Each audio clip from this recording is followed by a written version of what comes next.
cartoon head's pretty special, really. He creates his own universe, and we actually live in that. He is like a tour de force.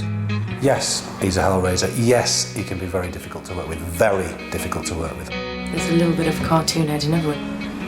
It's like Hanna-Barbera has drawn Christ. My baby loves me. Graham, you're not supposed to have two people there.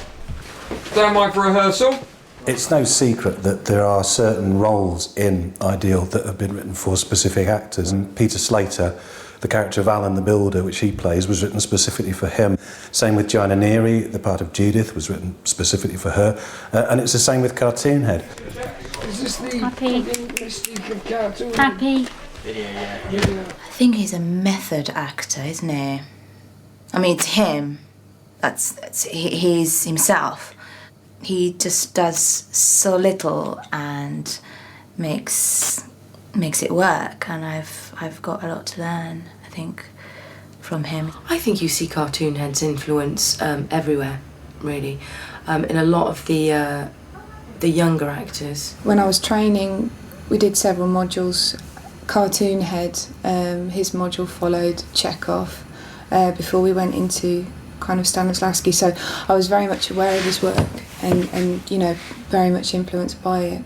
You watch his face when he's on screen, there's not a flicker of anything. He's just completely committed to delivering, and he does, he delivers. And Jude Law.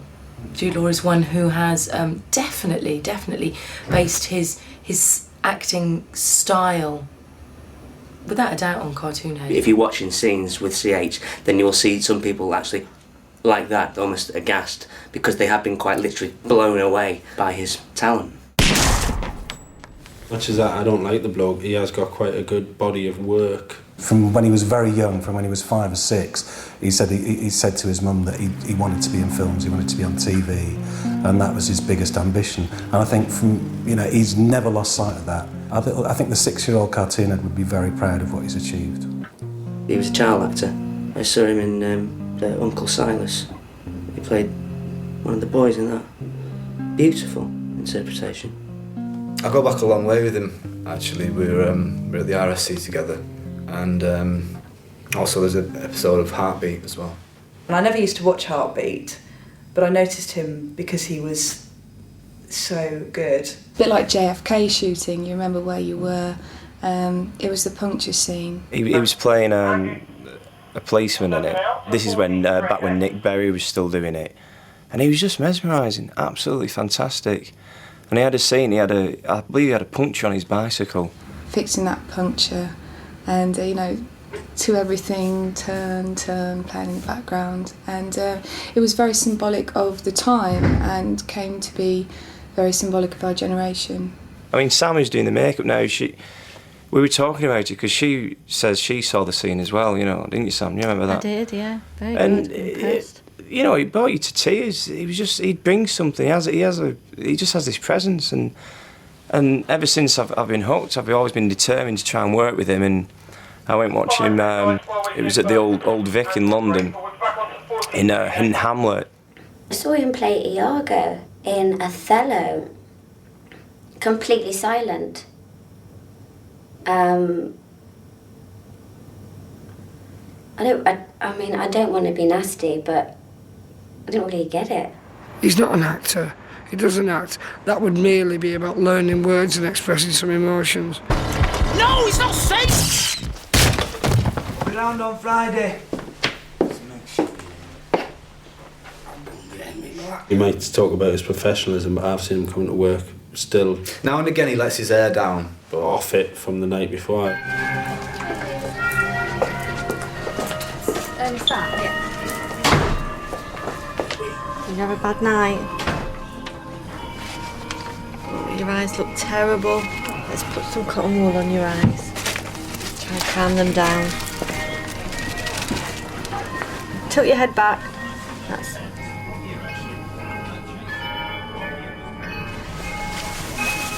Cover yourself up for 5. We'll leave you for 5 minutes. Okay? I'll go put some coffee on.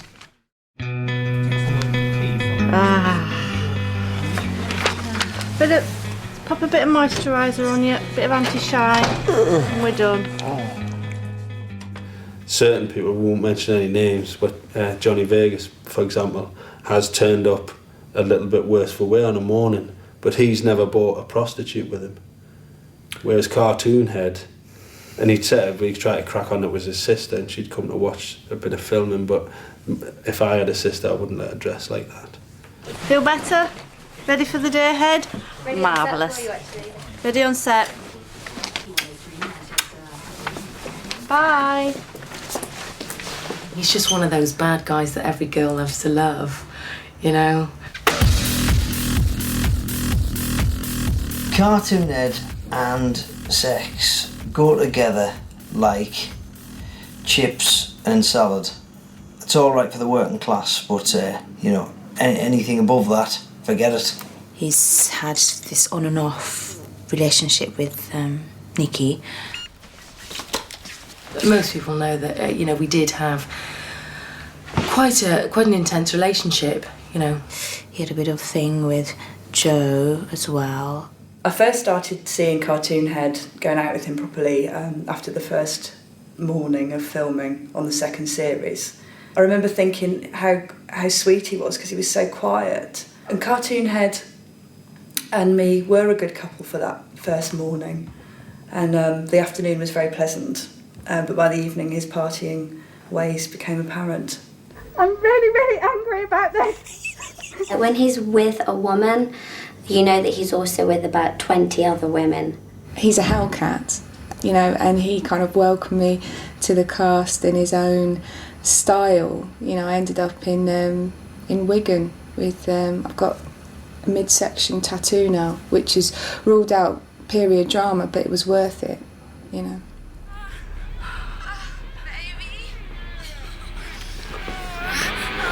There was this woman called, I think, Serena Marlowe, who had been a focus puller on Heartbeat when they'd worked together on that. Suddenly was in the press saying that she had Cartoon Head's love child, who I think by that stage was 5 or 6, I'm not sure.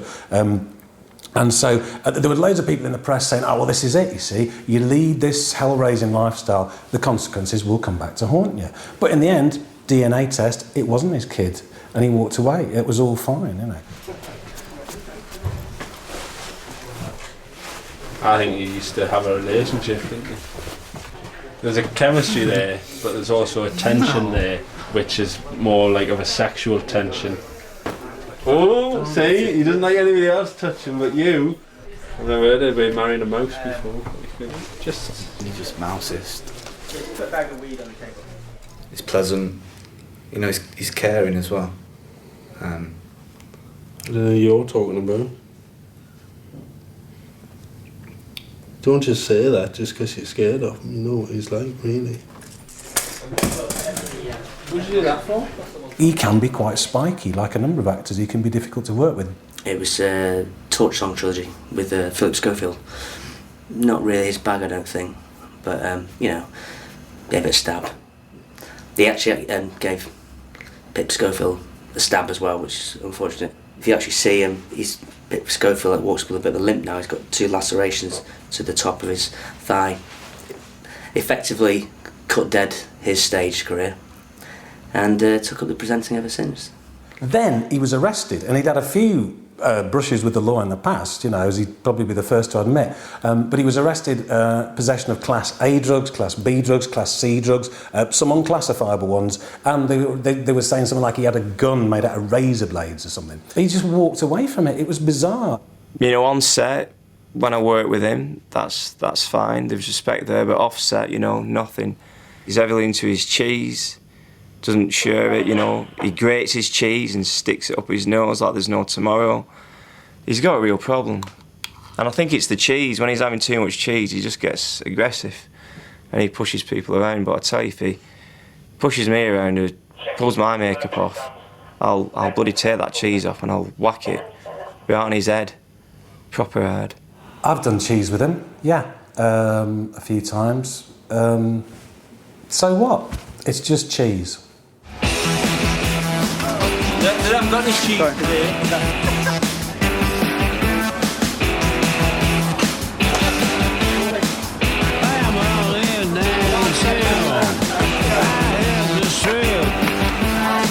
I was looking for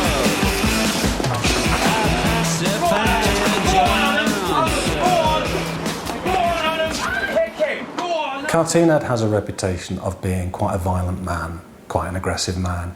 And I think that's because he is quite a violent and aggressive man.